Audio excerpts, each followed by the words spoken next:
नमस्कार। प्राइम न्यूजमा स्वागत छ। म दृष्टिवाणी धिताल। म रितासमा मुखिया। सुरु गरौं अहिलेसम्मका हेडलाइन्सबाट। उपराष्ट्रपति चयनका लागि मतदान जारी, नतिजा आजै सार्वजनिक गरिने। निर्वाचित हुन 26,314 मतभार आवश्यक।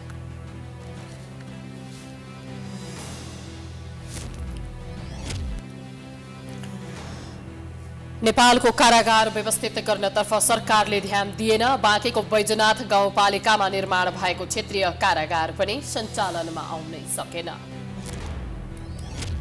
फोहोर व्यवस्थापनमा काठमाडौँ महानगर अझै सफल हुन सकेन। फोहोर वर्गीकरणको योजना अलपत्र, शहरलाई सुन्दर र सफा बनाउने घोषणा कार्यान्वयन भएन।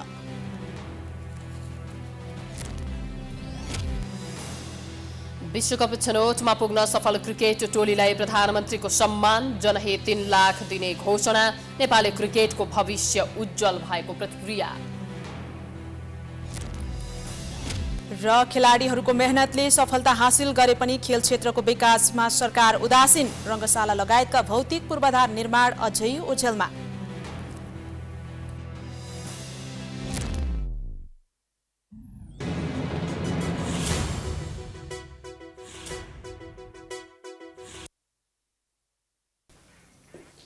अब प्राइम न्यूज विस्तारमा। उपराष्ट्रपति चयनका लागि मतदान जारी छ। केही बेर अघि सुरु भएको मतदान 3 बजेसम्म नयाँ बानेश्वर स्थित अन्तर्राष्ट्रिय सम्मेलन केन्द्रमा हुनेछ। उपराष्ट्रपति पदका लागि 4 जना उम्मेद्वार छन्। नेकपा एमालेबाट अष्टलक्ष्मी शाक्य, जनमत पार्टीबाट ममता झा तथा जनता समाजवादी पार्टीबाट प्रमिला कुमारी यादव र रामसहाय प्रसाद यादव उम्मेद्वार रहेका छन्। प्रमिला कुमारी उम्मेद्वार नरहेको उक्त दलले जनाए पनि निर्वाचन अधिकृतको कार्यालयको समय सीमाभित्र उम्मेदवारी फिर्ता नलिएकाले मतपत्रमा उनको नाम समेत राखिएको छ। जनता समाजवादी पार्टीका उम्मेद्वार रामसहाय प्रसाद यादवलाई नेपाली कांग्रेस, नेकपा माओवादी केन्द्र र नेकपा एकीकृत समाजवादीका सांसदको समर्थन छ। जनमत पार्टीकी झालाई भने लोकतान्त्रिक समाजवादी पार्टी र नागरिक उन्मुक्ति पार्टीका सांसदहरूले समर्थन गरेका छन्। राष्ट्रपति तथा उपराष्ट्रपतिको निर्वाचनमा संघीय संसदका दुवै सदनका सदस्य र प्रदेश सभाका सदस्य रहने कानूनी व्यवस्था छ। सो व्यवस्था बमोजिम 882 सदस्य मतदान गर्न योग्य छन्। निर्वाचन अधिकृतको कार्यालयले आज नै मतपरिणाम सार्वजनिक गर्ने गरी तयारी गरिएको जनाएको छ।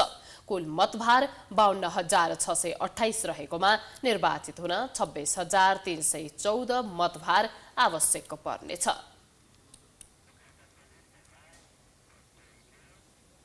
स्वतन्त्र विद्यार्थी युनियन सोभियो चुनावका लागि मौन अवधि सुरु भएको छ। सोभियो निर्वाचन आचार संहिता अनुसार यो अवधिमा चुनावको प्रचार प्रसार गर्न पाइने छैन। गैराती 12 बजेदेखि मौन अवधि सुरु भएको हो। त्रिभुवन विश्वविद्यालयले सोभियो चुनावको मतदान केन्द्रमा मोबाइलदेखि पानीका बोतल लैजान निषेध गरेको छ।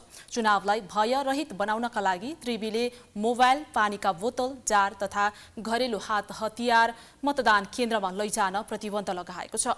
आउँदो 5 गते सोभियो चुनाव हुँदैछ। कतिपय क्याम्पसमा विवादका कारण चुनावी प्रक्रिया अघि बढ्न सकेको छैन। विवाद मिलाउने तयारी भइरहेको छ। अध्यक्ष, सचिव र कोषाध्यक्ष तथा 50% सदस्य प्रत्यक्ष निर्वाचन प्रणाली र उपाध्यक्ष, सहसचिव र 50% सदस्य समानुपातिक निर्वाचन प्रणालीबाट निर्वाचित हुनेछन्। बाँकेको बैजनाथ गाउँपालिका स्थित नवस्तामा निर्माण भएको क्षेत्रीय कारागार सञ्चालनमा नआउँदा अलपत्र परेको छ। संघीय सरकारले कर्मचारी दरबन्दीको स्वीकृत नगर्दा नवनिर्मित क्षेत्रीय कारागार सञ्चालनमा ढिलाइ भएको हो। नयाँ कारागार सञ्चालनमा नआउँदा जिल्ला कारागार नेपालगञ्जमा जीर्ण भवनमा जोखिम मोलेर कैदीबन्दीहरू बस्न बाध्य भएका छन्। संघीय सरकारले कर्मचारी दरबन्दीको स्वीकृत नगर्दा बाँकेको बैजनाथ गाउँपालिका स्थित नौवास्तामा निर्माण भएको क्षेत्रीय कारागार सञ्चालनमा आउन सकेको छैन। नवनिर्मित कारागार सञ्चालन नहुँदा जीर्ण भएको पुरानो कारागारमा जोखिम मोलेर कैदी बन्दी बस्न बाध्य छन्। नयाँ कारागार निर्माण भएको 6 वर्ष बितिसक्दा समेत सञ्चालनमा आउन सकेको छैन। विभागबाट परिपत्र नआएकाले नौवास्ता स्थित क्षेत्रीय कारागार सञ्चालनमा ढिलाइ भएको जिल्ला कारागारले जनाएको छ। निर्देशन आए लगत्तै जिल्ला कारागारमा भएका कैदीलाई स्थानान्तरण गरिने कारागार प्रमुखले जनाएका छन्। कैदीबन्दीहरूको चाहिँ खास गरी सङ्ख्या नै भनौँ न, कारागारको क्षमताभन्दा कैदीबन्दीहरूको सङ्ख्या बढी छ। अब नयाँ कारागार सुरु भयो भने त्यहाँ चाहिँ केही कारागारहरूलाई, केही कैदीबन्दीहरूलाई चाहिँ स्थानान्तरण गरेर सङ्ख्यालाई चाहिँ कम गर्न सकिन्छ, जसले गर्दा व्यवस्थापनमा थप सहज हुन्छ। बैजनाथ गाउँपालिकाको 9 वास्ता स्थित क्षेत्रीय कारागार दोस्रो चरणको निर्माण कार्य सम्पन्न गरी पुस महिनामा हस्तान्तरण भएको थियो।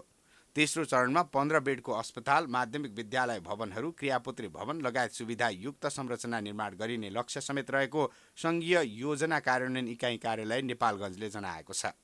नेपाल प्रहरीका लागि र नेपाल सशस्त्र प्रहरीका लागि पनि भवनहरू बनेर हामीले हस्तान्तरण गरिसकेका छौँ र यतिले मात्रै कारागारलाई सम्पूर्ण रूपमा सञ्चालन गर्नका लागि असक्षम हुने जस्तो देखिएर कुल 3000 क्षमताको क्षेत्रीय कारागारको अवधारणा अनुसारले मास्टर प्लानिङ जुन बनेको छ त्यही अनुरूपको तेस्रो चरणको कारागारको निर्माण कार्यका लागि भनेर हामीहरू अहिले इस्टिमेट स्वीकृतिको चरणमा रहेका छौँ। 4वटा ब्लक रहेको कारागारमा 3000 कैदीबन्दी अट्ने क्षमता छ। कारागार निर्माणका लागि 46 करोड 51 लाख लागत लागेको सङ्घीय योजना कार्यान्वयन इकाइ कार्यालय नेपालगञ्ज बाँकेले जनाएको छ। यसको कुल लागत चाहिँ सुरुको लागत अनुमान चाहिँ 60 करोड 51 लाख थियो करिबन। अनि यो चाहिँ निर्माण सम्पन्न हुँदासम्म चाहिँ यसको चाहिँ लागत चाहिँ 46 करोड 22 लाख करिबनमा चाहिँ हामीले चाहिँ निर्माण कार्य चाहिँ सम्पन्न गरेका छौँ। सम्पन्न भई हस्तान्तरण समेत गरिसकेका छौँ। हाल रहेको जिल्ला कारागार बाँकेमा 350 जना अट्ने क्षमता रहे पनि झन्डै 800 कैदी बन्दी बस्दै आएका छन्। पुरानो र जीर्ण कारागार भवनमा क्षमताभन्दा बढी कैदी बन्दी रहँदा सुरक्षा चुनौती समेत बढेको छ। कारागार जस्तो संवेदनशील क्षेत्रलाई सुरक्षित गर्न समयमा नयाँ कारागार भवन सञ्चालनका लागि सरकारले ध्यान दिन जरुरी छ। प्राइम एसडीका लागि बाँकेबाट रविन्द्र घिमिरेको रिपोर्ट। दाङको तुलसीपुर बजार पश्चिम दाङ लगायत पहाडी जिल्लाहरूको प्रमुख व्यापारिक केन्द्र हो। तुलसीपुर बजार व्यापारिक केन्द्रको रूपमा विकास भए पनि बजारमा सडक बत्ती नहुँदा व्यवसायीहरू मारमा परेका छन्। घाम डुबेसँगै बजार क्षेत्र अन्धकार हुँदा व्यवसायीहरूले पसल बन्द गर्न बाध्य छन्। सडक बत्ती नहुँदा बजार क्षेत्रमा भएका सीसी क्यामेराले समेत काम नगर्दा सुरक्षा चुनौती समेत बढेको छ। दाङको तुलसीपुर बजारमा जडान भएका सौर्य सडक बत्ती बिग्रदा स्थानीय व्यवसायी मारमा परेका छन्। घाम डुबेसँगै बजार अन्धकार हुने हुँदा ग्राहकहरू घर फर्किन थालेपछि बजार सुनसान हुने गरेको छ, जसका कारण व्यवसायी मात्र नभई आम नागरिकहरूले समेत समस्या भोग्नु परेको छ।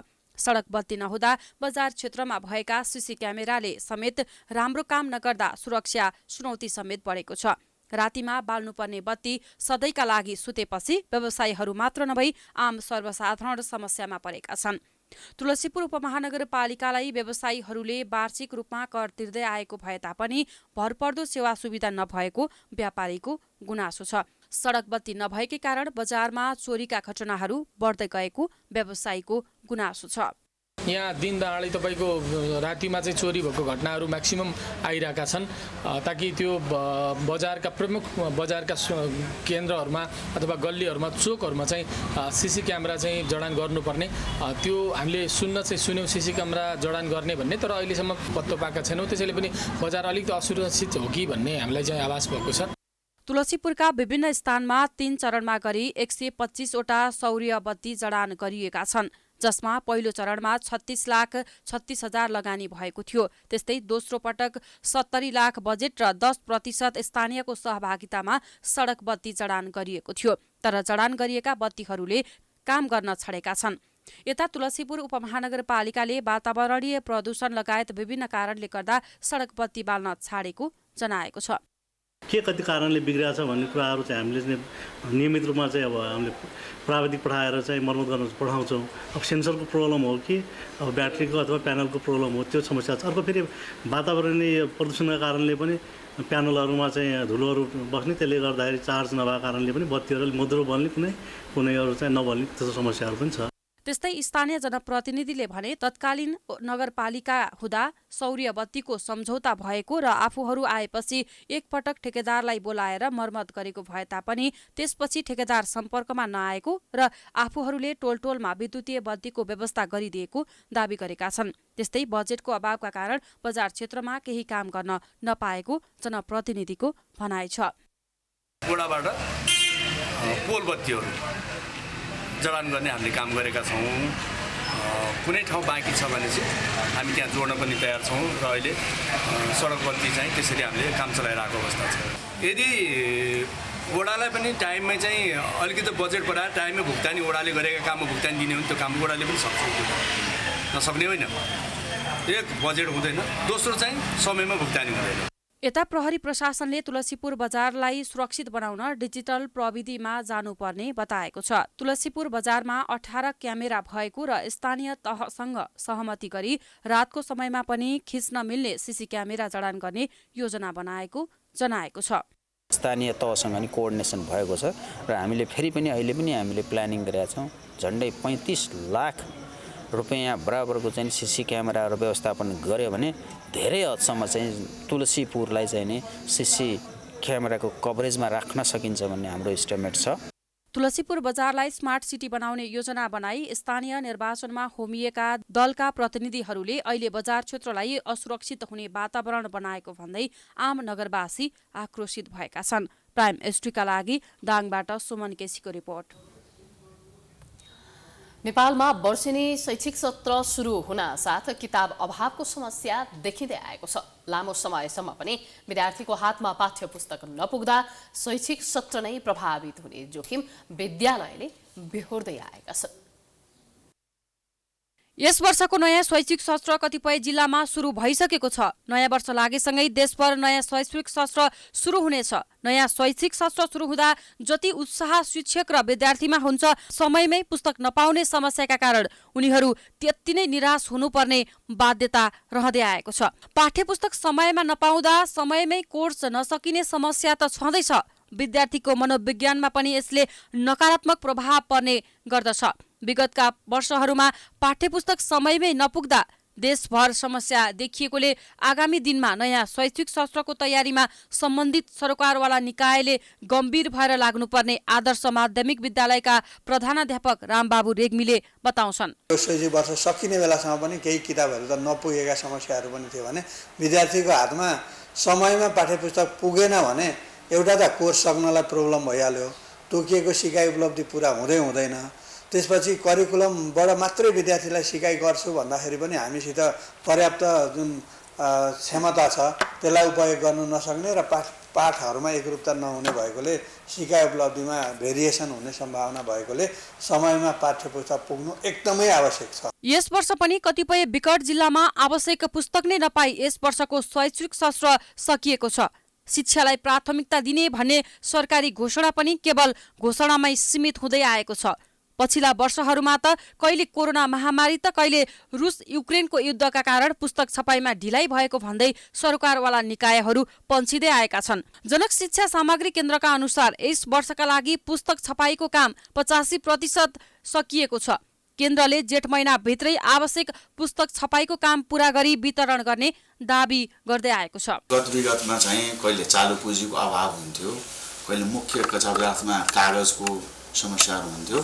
यस वर्ष चालु पुँजीको पनि समस्या छैन, कागजको पनि समस्या छैन। हामीसँग पर्याप्त कागज स्टकमा छन्। त्यसले गर्दाखेरि अहिले यो सिजनको लागि जति पाठ्यपुस्तक चाहिन्छ त्यसको लागि पाठ्यपुस्तक अहिले पनि हाम्रो कम्पाउन्डभित्र छ कागज स्टक। त्यसले गर्दाखेरि हामी के दावा गर्न सक्छौँ भने यस वर्ष गत विगत जस्तो हुन्न, समयमै विद्यार्थीहरूको हातमा हामी पाठ्यपुस्तक पुर्याउँछौँ। हामी ढुक्क छौँ, हामी प्रयासरत छौँ, हामी काम गरिरहेका पनि छौँ। हामी 24 घण्टा हाम्रो सम्पूर्ण कर्मचारी दिनरात खटिरहेका छौँ। त्यसले गर्दाखेरि निश्चित रूपमा गत विगत जस्तो समस्याहरू हुन्न, यस वर्ष समयमै पाठ्यपुस्तक पुग्छ। अब यहाँहरूलाई लागिरहला सधैँ भन्छौँ पुर्याउँछौँ, तर यो वर्ष साँच्चैकै समयमा पुग्ने हो यो वर्ष। हुन त यस्ता प्रतिबद्धता व्यवहारमा लागू हुने गरेका छैनन्। विगतका वर्षहरूमा पनि जनक शिक्षाको दाबीका बावजुद विद्यार्थीले पुस्तक नपाएका उदाहरणहरू प्रशस्तै छन्। यस वर्ष त यस्ता समस्या समाधान गर्नका लागि भन्दै कक्षा 1 देखि 5 सम्मको पाठ्यपुस्तक छपाईको जिम्मा निजी क्षेत्रलाई दिने सरकारी निर्णय भए पनि अहिलेसम्म पुस्तक छपाईमा निजी क्षेत्रहरूले गति लिन सकेका छैनन्। भविष्यका कर्णधार विद्यार्थीको शिक्षण सिकाइमा खेलबाड गर्ने अधिकार सरकारलाई छैन। यस विषयमा सरकारवाला निकाय गम्भीर हुनु आवश्यक छ। प्राइम न्यूज अझै जारी छ, हामी ब्रेक पछि आउँछौँ। बाँकी समाचारको साथमा भूगर्भ सिमेन्ट तपाईहरु स्पष्ट हुनुभयो होला नि। नोबेल बैंक सँगै अघि।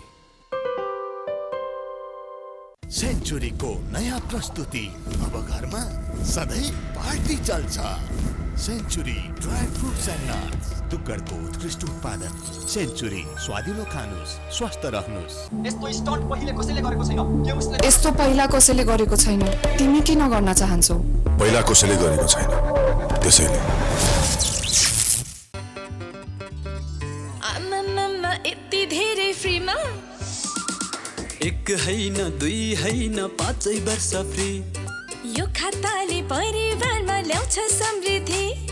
फाइदै फाइदा खाता खोल्दा छैन कुनै सीमा। घातक रोग र दुर्घटनामा 84 लाख बिमा। डेबिट कार्ड क्रेडिट कार्ड लकरमा छैन शुल्क। मेरो शेयर डिम्याट खाता एटिएम निशुल्क। खाता खोल्नुहोस् ढुक्कासँग नगरी अलमल। न्यूनतम मौजदातमै उच्च प्रतिफल। अचम्मको बचत खाता ल्यायो एनआइसीले। अवसरलाई खेर जान दिनुहुन्न हामीले। बचत खाताहरू मध्ये सबैभन्दा बेस्ट एनआइसी एसियाको बचत खाता। यो हो सर्वश्रेष्ठ, यो हो सर्वश्रेष्ठ। बैंक पनि साथी पनि राम्रो पनि हाम्रो पनि।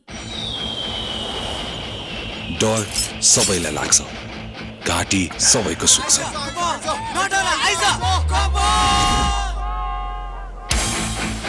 तर डरको अगाडि जित छ।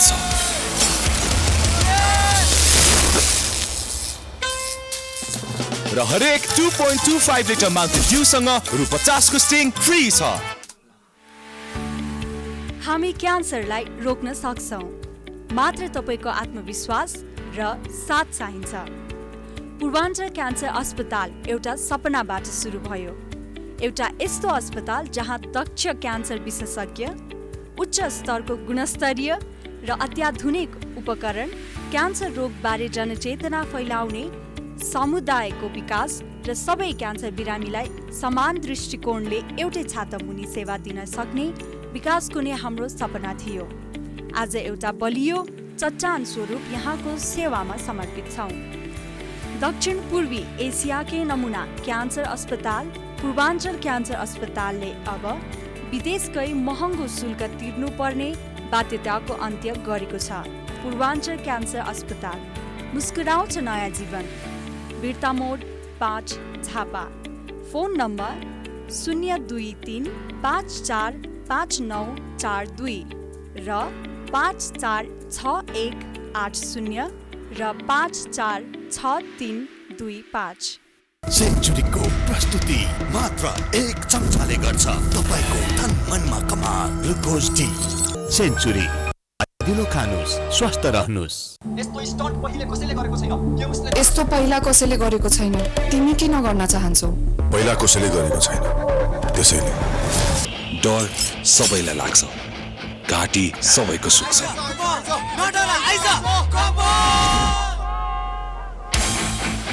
तर डरको अगाडि जित छ।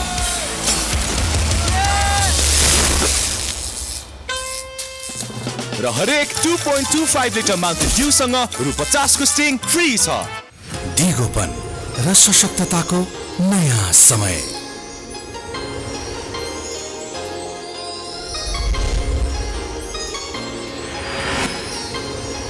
आफ्नो ब्याङ्किङ सेवालाई नयाँ समय अनुरूप अझ दिगो तथा सशक्त बनाउन हिमालयन ब्याङ्क लिमिटेडले सिभिल ब्याङ्क लिमिटेडलाई प्राप्ति गरी यही फागुन 12 गतेदेखि एकीकृत कारोबारको सुरुवात गरेका छौं।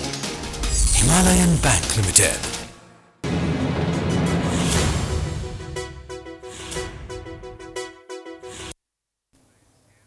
ब्रेकपछि पुनः स्वागत छ। अब बाँकी न्यूज।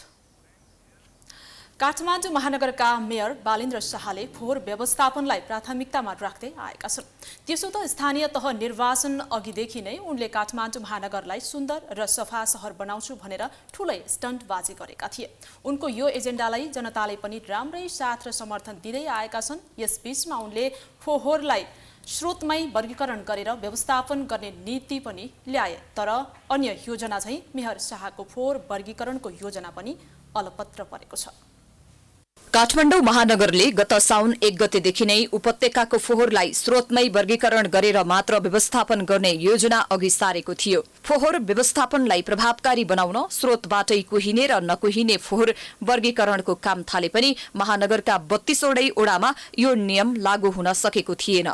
सुरुवातमा नगरवासीले घरबाटै फोहोर वर्गीकरण गरी ल्याउने गरे पनि अहिले सबै किसिमको फोहोर वर्गीकरण नगरी एउटै भाँडोमा राखेर व्यवस्थापनको काम भइरहेको छ। फोहोर वर्गीकरणको योजना मात्र होइन, उपत्यकामा महानगरको स्मार्ट डस्टबिन वितरण गर्ने योजना पनि अलपत्र नै छ। काठमाडौँ उपत्यका जस्तो भीड़भाड़ हुने ठाउँमा फोहोर फाल्नका लागि पर्याप्त डस्टबिन छैनन्। उपत्यकामा डस्टबिन राख्नु फोहोर व्यवस्थापनको दीर्घकालीन समाधान नभए पनि अल्पकालीन योजना अनुरूप डस्टबिन राख्ने प्रक्रिया अघि बढाइएको महानगरले बताएको छ। यो डस्टबिनहरू पनि को चाहिँ विकल्प नखोजिया होइनन् र अहिले डस्टबिनको लागि चाहिँ टेन्डर खोलिएको छ र त्यसलाई चाहिँ दीर्घकालीन रूपको समाधानको लागि होइन कि अल्पकालीन रूपमा केही चाहिँ हामीले काम नगरेसम्मको लागि चाहिँ यदि चाहिँ गाडी नपुगेको अवस्थामा डस्टबिनमा भए पनि प्रयोग गर्न सकियोस् भनेर चाहिँ अब डस्टबिन चाहिँ हामी राख्न खोजिएका छौँ। त्यो चाहिँ सबै समयको लागि चाहिँ होइन।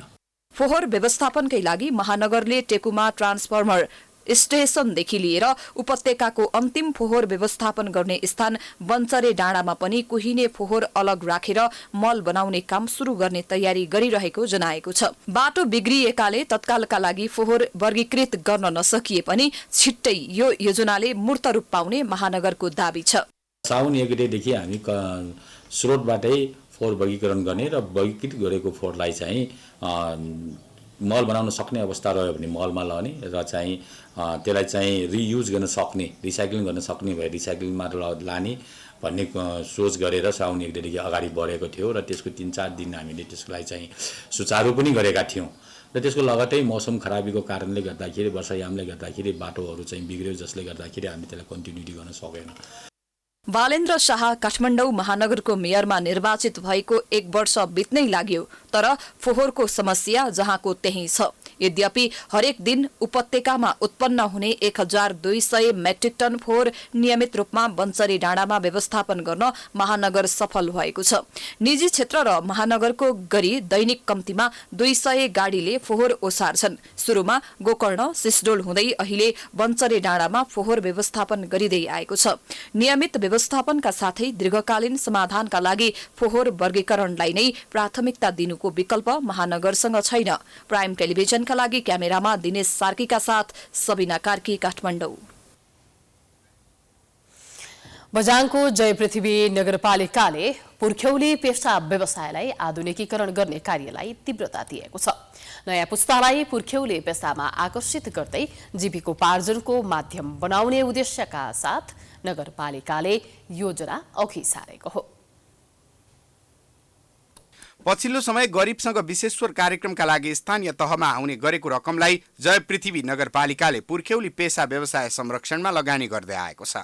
आर्थिक वर्ष 2078-79 का लागि बझाङको जय पृथ्वी नगरपालिकाले प्राप्त गरेको गरिबसँग विशेश्वर कार्यक्रम अन्तर्गतको 3 लाख बजेटलाई वडा नम्बर 5 कोटेली गाउँका 5 जना युवालाई छाला जुत्ता निर्माण तालिममा लगानी गरेको हो। छाला जुत्ताको उद्योग स्थापना गर्ने र स्थानीय तहमै रोजगारीको व्यवस्था मिलाई युवा शक्तिलाई विदेशीबाट रोक्ने लक्ष्यका साथ जुत्ता निर्माण तालिम आयोजना गरिएको नगरपालिकाले जनाएको छ। हामीले जुन यहाँहरूको लागि सहयोग गर्नुपर्ने हो, जुन चाहिँ हामीले यहाँहरूको लागि सामग्रीको समस्या पर्न सक्छ, भोलि सामग्रीहरू खरिद गर्नु पर्ला, अनि त्यसैले तिनको लागि हामी वडाबाट भएसम्म वडाबाट नै हामी यहाँको लागि अझै पहललाई चाहिँ एउटा नमुनाकै रूपमा हाम्रो जय पृथ्वी नगरपालिकाको वार्ड नम्बर 5 मा एउटा छाला उद्योग छ है भन्ने चिनाउने हिसाबले हामी चाहिँ उहाँहरूको लागि एकदम चाहिँ सक्रियताका साथ उहाँलाई पनि लगाउन एकदम चाहिँ अनुरोध गर्नेछौँ र हामी पनि वडादेखि लिएर नगरपालिकासम्म मेयर साहब लगायत त्यहाँ कार्यपालिकाको टिम साथीहरूसँग कि यसको लागि सहयोग गर्नुहुने अनुरोध गर्नेछौँ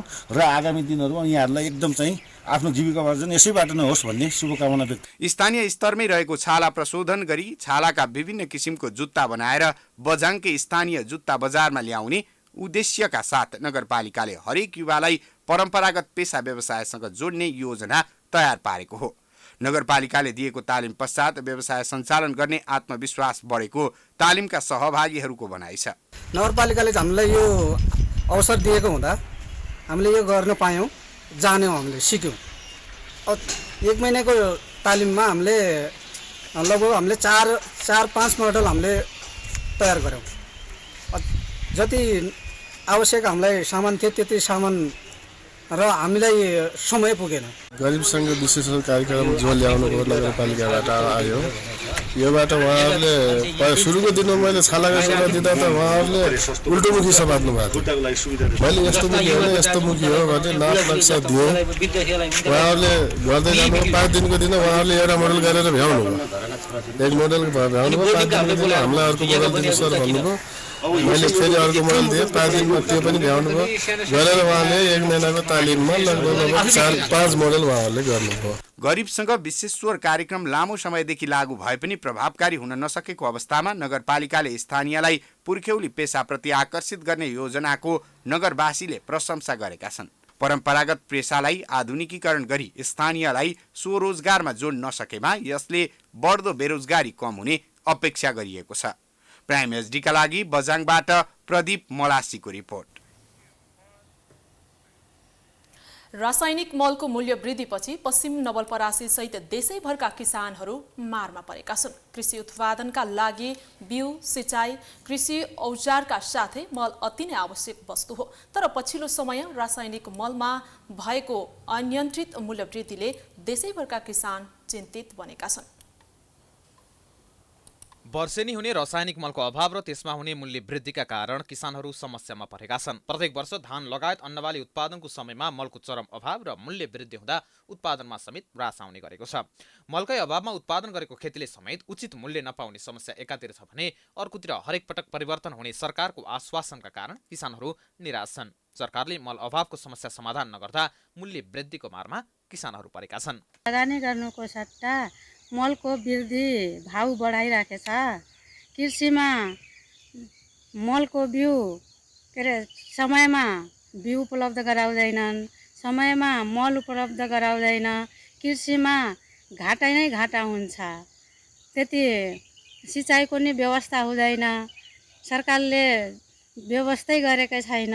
झन् अब वृद्धि हुँदैछ, साह्रै अप्ठ्यारो हुन्छ किसानलाई।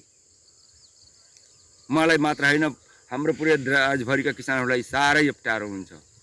एक त बेलामा मल नपाउने, अर्को मूल्य वृद्धि यति हुँदैछ। सरकारले न त टाइममा मल दिएछ, झन् मूल्य बढाइ गरेछ। हामी किसान मान्छे यति मर्कामा परेछौँ। यो पहिला चाहिँ डिएपी अनि युरिया उपलब्ध गराउँदै आएको, अहिले चाहिँ न त टाइममा उपलब्ध गराएको छ, न त टाइममा हामीले सिँचाइ पनि पाएको छैनौँ हामीले। मलको चरम अभाव र मूल्य वृद्धिका कारण पश्चिम नवलपरासीका किसानहरू भारतबाट मल खरिद गर्न बाध्य छन्। कतिपय किसानहरूले तस्करले नेपालसम्म ल्याएको महँगो मल किन्नुपर्ने बाध्यता छ। गर्दाखेरि यसमा जम्मा ऐपछि जसले यो जित्दियो सस्तो बनाउँछौँ, हामीले सस्तो गर्छौँ मान्ने। अहिले फेरि बढो रेट भन्ने त रेट त जनताले बढाएको रेट त हो। हाम्रो त्यो चाहिने बेला मौकामा चाहिँ पाइन्न र भाउ पनि कति चर्को बढिसकेछ। अब सबै किसानलाई त मर्कै छ। अब पश्चिम नवलपरासीमा 29,975 हेक्टर क्षेत्रफलमा खेती हुँदै आएको छ। जिल्लाभर urea 19,700 metric ton, DAP 12,925 metric ton र पोटास 5,720 मेट्रिक टन आवश्यक पर्ने कृषि ज्ञान केन्द्र परासीले जनाएको छ। तर देशकै अर्थतन्त्रमा सबैभन्दा बढी योगदान गर्ने कृषि क्षेत्रलाई सरकारले प्राथमिकतामा नपारेको भन्दै किसानहरूले गुनासो गरेका छन्। प्राइम एचडीका लागि पश्चिम नवलपरासीबाट रमेश कुमार भुसालको रिपोर्ट। दाङको शान्तिनगर गाउँपालिका स्थित बौलाहा खोलामा मापदण्ड विपरीत उत्खनन हुँदा किसान चिन्तित भएका छन्। वर्षौंदेखि खेती गर्दै आएको जमिन क्षेत्रको खोला उत्खननको गहिरो हुँदा सयौं बिघा जमिन बाँझो हुने अवस्थामा पुगेको छ। उत्खननको विषयलाई लिएर केही दिन अघि जनप्रतिनिधिहरू बीच समेत विवाद उत्पन्न भएको थियो। दाङको शान्तिनगर गाउँपालिका स्थित बौलाहा खोलामा अवैज्ञानिक तरिकाले नदीजन्य वस्तुको उत्खनन हुँदा खोला धसिँदै गएको छ, जसले गर्दा वर्षौंदेखि खेती गर्दै आएका किसानहरू सिँचाइको समस्या हुने भन्दै चिन्तित भएका छन्। खोलामा मनोमानी रूपमा उत्खनन हुँदा सिँचाइमा समस्या हुने भन्दै किसानले गुनासो पोखेका छन्। मापदण्ड विपरीत खोला उत्खनन हुँदा पनि नियामक निकाय मौन जस्तै बनेको किसानको भनाइ छ। यतातिर खेत छ उतातिर खेत छ दुईपट्टि खेत छ बिचमा खोलो छ अब यो खेतालालाई चाहिँ कहिले सोधिदिन्न यहाँको परिस्थिति जो भयो त्यसले मनमानी गरिरहेको छ अब यहाँबाट पानी उठ्थ्यो त अब कहाँबाट उठ्थिने सल्ली डुबाइ यहाँ गराइसक्यो यहाँको पानी चाहिँ अब माथि उठ्थिने त कुरै भएन सिँचाइ यो मूल फुट्यो भने हुन्छ खोलामा नत्र हुन्न यहाँ त गइरहन्छ नि जम्मै भने पनि हामीलाई पठ्याउन नि यसपटक गत माघ महिनादेखि खोलामा उत्खनन भएको हो। तुलसीपुर सुर्खेत सडक खण्डको बौला खोलामा पुलदेखि नै उत्खनन भएको छ। पहिला खोलाको पानी खेतमा सजिलै जाने गरेको भए तापनि अहिले खेतभन्दा खोला गहिरो हुँदा खेत बाँझो हुने भन्दै किसान चिन्तित भएका छन्। समस्या त कुरै नगर्छ अब के गर्ने पानी माथेर बन्नु अब आएन गयो भने पानी भएन भने के को समस्या बन्नुहुन्छ खेती बाँझो रहन्छन् अघि जान्थ्यो यो पानी जाने हिसाब छैन अहिले यो वर्ष छैन खन्या त कुनै नगर यो बुढो लेभलहरू पहिला त्यो थियो यो भने भाडते ल्याएर गयो भने त्यो धेरै खन्याएर खोलो पनि सुक्नु लाग्यो होला खोलो सुक्यो स्थानीयका अनुसार खोलामा उत्खनन गत माघ महिनादेखि सुरु भएको हो। दैनिक 15-20वटा गाडीहरूले गिट्टी बालुवा उठाउने गरेको भए तापनि नियन्त्रणमा कसैको चासो देखिएको छैन। उत्खननको विषयलाई लिएर केही दिन पहिले स्थानीय गाउँपालिका अध्यक्ष तथा प्रमुख प्रशासकीय अधिकृत बीच विवाद उत्पन्न भएको थियो, जसका कारण अहिले उत्खनन रोकिएको छ। उत्खनन रोकिए पनि मापदण्ड विपरीत भएको काम लुकाउन रातारात उत्खनन गरेको स्थान पुर्ने काम भएको थियो। खोलामा चाहिँ सिडिओ साहबले चाहिँ हामी आएर अनुगमन सिडिओ साहबको एउटा हुन्छ नि त जिल्ला समन्वयको यो समन्वय समिति लगायत सिडिओ साहब एसपी साहबको लगायतको टिम हुनुहुँदैछ त्यो आएर अनुगमन गर्ने भन्ने कुरा छ। जेसीबीले राति 3टा जेसीबी लगाएर पुर्ने भन्ने कुरा सुनियो र म इमर्जेन्सी तुलसीबाट आएर अनि यहाँ हेरेको जेसीबी पनि लागिरहेको थियो रोकियो रोकेन चाहिँ होइन लगभग हिजो रातिदेखि चाहिँ पुर्ने काम चाहिँ यो चाहिँ यो लुकाउने काम चाहिँ भइरहेको थियो। यो अध्यक्षजीले ल दिनुहोस् भन्ने अनि हाकिमले त्यही अनुसार गर्ने भन्ने कामले चाहिँ बिग्रिया हो। हामी 2 नम्बरलाई त अब खासमा त स्थानीय त मलाई भन्ने हो नि त खास स्थानीयले त के भयो त्यहाँ तँलाई त हामी त्यतिकै जिताएर पठाएको तँले हेर्न सकिनस् एउटा खोला भन्ने तरिकाले उहाँले चाहिँ मलाई भन्ने मैले मेरो समस्याको बारेमा गाउँपालिकामा भन्ने हो त्यो कुरा उहाँले नसुनेर यो काम चाहिँ भएको थियो। खोलाको उत्खनन गर्दा सम्बन्धित वडा अध्यक्षको समन्वयमा गर्ने भनेर गाउँपालिकाले परिपत्र गरेको जनाएको छ। उत्खनन भएको ठाउँहरूमा रातारात पुरेको भन्ने कुरामा सम्बन्धित वडा अध्यक्षले हेर्नुपर्ने गाउँपालिकाको भनाइ छ। अवैज्ञानिक तरिकाले भएको उत्खननलाई रोक लगाई सिँचाइमा देखिएको समस्या समाधानमा स्थानीय सरकार गम्भीर हुनु आवश्यक देखिन्छ। प्राइम एसडीका लागि दाङबाट सुमन केसीको रिपोर्ट। हाल देशमा स्थानीय वायुसँगै पश्चिमी वायुको सामान्य प्रभाव रहेको मौसम पूर्वानुमान महाशाखाले जनाएको छ, जसको प्रभावले हाल देशभर आंशिकदेखि सामान्य बदली रही कोशी, मधेस, बागमती र लुम्बिनी प्रदेशका केही स्थानहरूमा चट्याङसहित हल्का वर्षा भइरहेको छ। आज दिउँसो देशभर आंशिकदेखि सामान्य बदली रहनेछ। देशको पहाडी भूभागमा केही स्थानहरू तथा तराई भूभागका केही स्थानहरूमा हावाहुरी सहित मध्यम वर्षाको सम्भावना रहेको छ। राति पहाडी तथा तराईका 1-2 स्थानमा चट्याङसहित हल्का वर्षाको सम्भावना रहेको छ। यो क्रम आइतबारसम्मै जारी रहने महाशाखाले जनाएको छ।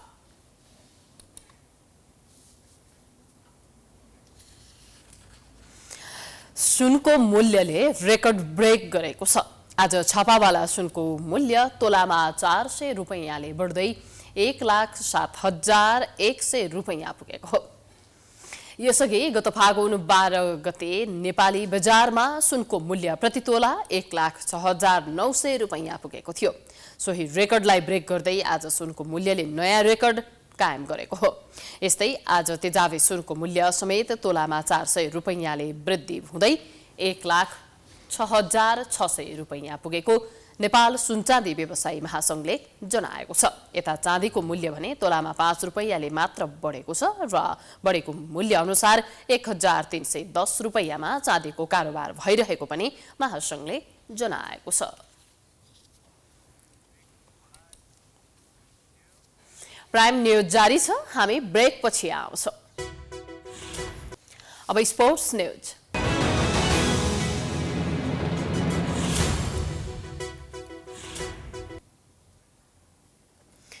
आईसीसी क्रिकेट विश्वकप लीग 2मा तेस्रो हुँदै विश्वकपको ग्लोबल क्वालिफायरमा स्थान बनाउन सफल नेपाल राष्ट्रिय क्रिकेट टिमका खेलाडीहरूलाई प्रधानमन्त्री पुष्पकमल दाहाल प्रचण्डले सम्मान गरेका छन्। आज बिहान बालुवाटारमा भएको कार्यक्रममा प्रधानमन्त्री प्रचण्डले नेपाली टिमका सबै सदस्यलाई सम्मान गरेका हुन्। नेपालले बिहिबार घरेलु मैदानमा युएईलाई 9 रनले पराजित गर्दै क्रिकेट विश्वकप लिग 2 को तेस्रो स्थानमा रहेर विश्वकप क्वालिफायरमा स्थान पक्का गरेको थियो। नेपालले 1 महिनाको अन्तरमा अद्वितीय प्रदर्शन गर्दै 12 मध्ये 11 खेल जितेको थियो, जसमा घरेलु मैदानमा भएको पछिल्लो 2 श्रृङ्खलाको 4 खेल जित्दै क्लिन स्वीप गरेको थियो भने युएईमा भएको श्रृङ्खलाका लागि 4 मध्ये 3 खेल जितेको थियो। प्रधानमन्त्री प्रचण्डले खेलाडीहरूलाई जनही 3 लाख रुपैयाँ दिने घोषणा पनि गरेका छन्। तपाईहरुले प्रदर्शन गरेको यस खेलबाट तपाईहरु सबै धन्यवादको पात्र बन्नु भएको छ र म सम्पूर्ण विजेता खेलाडीहरूलाई नेपाल सरकारको तर्फबाट 3-3 लाखको दरले दिने घोषणा गर्दछु।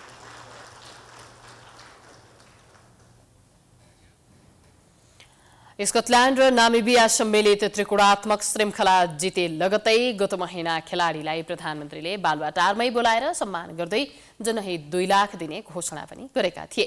अहिले फेरि युएई र पपुवा न्युगिनी सम्मिलित श्रृङ्खला जितेको र विश्वकप छनौटमा पुग्न सफल टिमले प्रधानमन्त्रीले जनही 3 लाख दिने घोषणा गरेको सुन्न पाएका हुन्, जसअनुसार अब खेलाडीले गत महिनाको घोषित र अहिलेको घोषित गरी नगद रु 5 लाख रुपैयाँ पुरस्कार पाउने भएका छन्।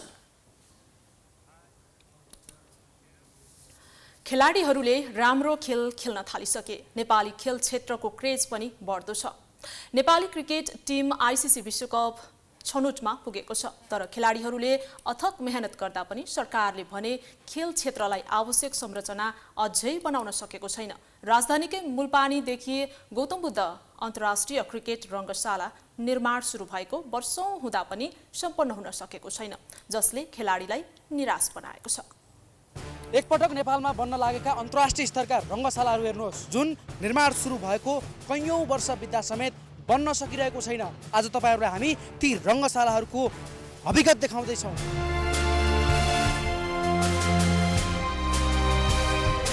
हामीसँग खेलको लागि भौतिक संरचना छैन। चर्चामा रहेका मूलपानीदेखि गौतम बुद्ध अन्तर्राष्ट्रिय क्रिकेट रङ्गशालासम्मको कार्य प्रगति शून्य जस्तै छ, तर खेल प्रेमीहरूको संख्या भने दिन प्रतिदिन बढ्दो अवस्थामा छ। यो हेर्नुहोस्,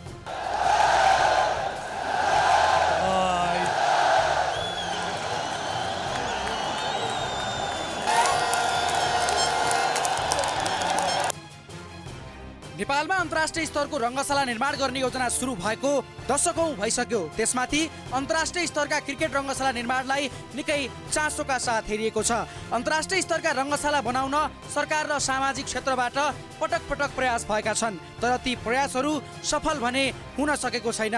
देशकै राजधानी काठमाडौँमा 20,000 दर्शक क्षमताको अन्तर्राष्ट्रिय क्रिकेट रङ्गशाला निर्माण गर्ने योजना अघि बढेको करिब 1 दशक हुन लाग्यो। 2071 सालमा 80 करोड लागत अनुमानमा निर्माण सुरु गरिएको मूलपानी रङ्गशाला आज 8 वर्ष बितिसक्दा पनि पूरा हुन सकेको छैन। हालसम्म रङ्गशालाको कार्य प्रगति 3-4 प्याराफिट निर्माणमा मात्रै सीमित छ। सरकारको लगानी, रङ्गशालाको जग्गा विवाद र ठेकेदारको ढिलासुस्तीले मूलपानी रङ्गशालाले कहिले पूर्णता पाउँछ टुङ्गो छैन। सरकारले पूर्ण रूपमा यो बजेटै विनियोजन गरिसकेको अवस्था छैन। सरकारले बजेट चाहिँ किस्ताबन्दी जस्तो बहुवर्षीयमा राखेको छ, अनि त्यसले गर्दा यो ढिला हुनु त स्वाभाविकै हो। अनि अर्को कुरा के भने यो हाम्रो यो रङ्गशालाको यो मास्टर प्लानभित्र अव्यवस्थित घरटहराहरू थिए, अनि त्यसपछि ती अव्यवस्थित घरटहरा साथसाथै अनि व्यक्तिको जग्गाको यो मुआवजा सम्बन्धीको समस्या थियो। त्यस्तै धुर्मु सुन्तली फाउन्डेसनद्वारा निर्माण थालिएको गौतम बुद्ध अन्तर्राष्ट्रिय क्रिकेट रङ्गशालाको अवस्था पनि उस्तै छ। 2075 सालमा निर्माण सुरु भएको रङ्गशालाको 35% निर्माण कार्यपछि रङ्गशाला निर्माण रोकिएको छ। गौतम बुद्ध अन्तर्राष्ट्रिय क्रिकेट रङ्गशाला निर्माणका क्रममा बजेट अभावसँगै 18 करोड ऋण नै पुगेपछि धुर्मु सुन्तली फाउन्डेसनले भरतपुर महानगरपालिकालाई हस्तान्तरण गरेको थियो, तर ऋण कसले तिर्ने भन्ने स्पष्ट कानुनी व्यवस्था नहुँदा भरतपुर स्थित गौतम बुद्ध अन्तर्राष्ट्रिय क्रिकेट रङ्गशालाको अवस्था पनि उस्तै छ। यी र यस्ता संरचना अभाव खेल क्षेत्रमा खड्किएको छ। खेल क्षेत्रमा सरकार सकारात्मक नहुँदा खेलाडीदेखि खेल प्रेमीसम्म चिन्तित छन्। खेलाडीहरू खेल खेल्न लागिसके राम्रोसँग, त्यस्तै खेल प्रेमीहरूको सङ्ख्या पनि दिन प्रतिदिन बढिरहेको छ। तर हामीसँग अन्तर्राष्ट्रिय स्तरको रङ्गशाला खोइ बनेको सरकारले खेल क्षेत्रलाई प्राथमिकता राख्न किन नसकेको, यसको जवाफ कसले दिने? क्रिकेट चाहिँ खास भन्यो भने नेपाल सरकारको चाहिँ एउटा उपेक्षा गरिरहेको खेलभित्र पर्छ जस्तो मलाई लाग्छ। किनकि सरकारले त्यो धेरै यो खेलकुदलाई चाहिँ अलिकति यो क्रिकेटलाई चाहिँ अलिक प्रमोट गर्ने हो भने नेपालको सम्भावना राम्रो छ र नेपाललाई विश्व सामु चिनाउनको लागि क्रिकेट एकदमै एउटा चाहिँ महत्त्वपूर्ण कडी हो। राज्यको प्रतिष्ठासँग जोडिएको खेल जस्तो गौरवशाली क्षेत्रमा सरकारले अहिलेसम्म उचित लगानी गर्न नसक्नु विडम्बनापूर्ण हो। खेलाडी र खेल क्षेत्रका लागि आवश्यक स्रोत साधन उपलब्ध गराउन सरकारले चासो देखाउन आवश्यक देखिन्छ। हामीसँग अन्तर्राष्ट्रिय स्तरको खेल मैदान त छैन, समग्र खेल क्षेत्रको व्यवस्थापन र विकास गर्न सक्ने खेलकुद मन्त्रालय पनि 3 महिनादेखि खाली छ। यसरी खेल क्षेत्रलाई प्राथमिकतामा नराखेपछि खेल क्षेत्रको विकास कसरी हुन सक्छ? नयाँ सरकार खेल क्षेत्रको विकास कहिले गर्ने? यसको जटिल प्रश्न दिन सरकार प्रतिबद्ध रहन सकोस्। क्यामेरामा दिनेश सार्कीका साथमा सुष्मन विश्वकर्मा, प्राइम टेलिभिजन, मुलपानी, काठमाडौँ। हामी प्राइम न्यूजको अन्त्यमा आइपुगेका छौं। जाँदा जाँदै हेडलाइन्स पुनः एकपटक।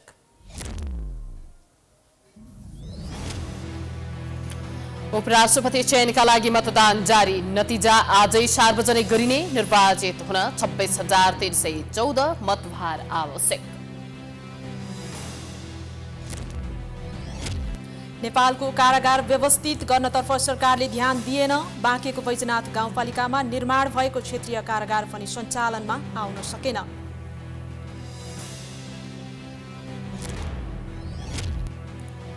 फोहोर व्यवस्थापनमा काठमाडौँ महानगर अझै सफल हुन सकेन। फोहोर वर्गीकरणको योजना अलपत्र, शहरलाई सुन्दर र सफा बनाउने घोषणा कार्यान्वयन भएन।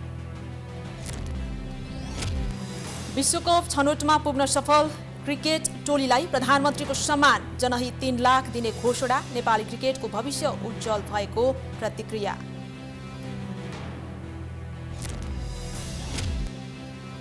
र खेलाडीको मेहनतले सफलता हासिल गरे पनि खेल क्षेत्रको विकासमा सरकार उदासीन, रङ्गशाला लगायतका भौतिक पूर्वाधार निर्माण सधैँ ओझेलमा। प्राइम न्यूज अहिलेलाई सकियो। हेर्दै गर्नुहोला प्राइम टेलिभिजन। नमस्कार।